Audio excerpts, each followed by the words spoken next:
தமிழ்ல பாய் திரைப்படம் மூலமா அறிமுகமான சித்தார்த் அதை தொடர்ந்து ஏராளமான திரைப்படங்கள்ல நடிச்சிட்டு இருக்காரு.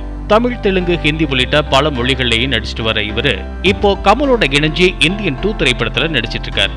இந்த நிலையில இளம் நடிகை ஒருவர் சித்தார்த் வாய்ப்பு கொடுத்தா அவரோட படுக்கையை பகிர தயார்னு அதிரடியா பேசியிருக்கிறது கடும் பரபரப்பை ஏற்படுத்தியிருக்கு. இப்போ சினிமாவுல வாய்ப்புகளுக்காக நடிகைகளை அட்ஜஸ்ட்மெண்ட் செய்ய சொல்லி கட்டாயப்படுத்துற அவலம் அதிகமா இருக்கு. அது சம்பந்தமா ஒவ்வொருத்தரும் தங்களோட கருத்துக்களை தெரிவிச்சிட்டு வராங்க. குறிப்பா பைல்வான் ரங்கநாதன் உள்ளிட்ட பல பிரபலங்கள் அட்ஜஸ்ட்மெண்ட் பண்ணாதான் முன்னணி நடிகையாக முடியும் அப்படின்னு வெளிப்படையாவே சொல்லிட்டு வராங்க. இந்த நிலையில தமிழ்ல சில திரைப்படங்கள்ல நடிச்சிருக்கிற இளம் நடிகை காயத்ரி ரேமா சித்தார்த் குறித்து வெளிப்படையா பேசியிருக்கிறது பலரையும் அதிர்ச்சிக்கு உள்ளாக்கியிருக்கு. சினிமாவில் இருக்கிற அட்ஜஸ்ட்மெண்ட் பிரச்சனையை பத்தி சொல்லியிருக்க இவங்க, நடிகை விருப்பப்பட்டா அட்ஜஸ்ட்மெண்ட் செய்யலாம், ஆனா வாய்ப்பை காட்டி யாரும் கட்டாயப்படுத்த கூடாதுன்னு சொல்லியிருக்காங்க.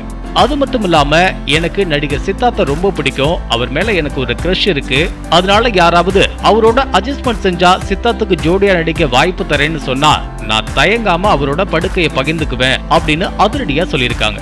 அது மட்டும் இல்லாம, இது ஒரு அட்ஜஸ்ட்மெண்டா நினைக்காம உண்மையிலே சித்தார்த் என் மேல விருப்பப்பட்டு இப்படி ஒரு நிபந்தனையை விதிச்சா நான் மறுக்காம கட்டாயம் சம்மதிப்பேன்னு சொல்லியிருக்காங்க. அதுவும் இல்லாம அவங்களோட உடல் அவங்களோட இஷ்டம், விருப்பத்தோட அட்ஜஸ்ட்மெண்ட் செய்யறதுல தப்பே கிடையாது அப்படின்னு சொல்லியிருக்காங்க. இவரோட இந்த பேச்சுக்கு சோசியல் மீடியாவில் ரசிகர்கள் பல்வேறு விதமான கருத்துக்களை பதிவிட்டு வராங்க.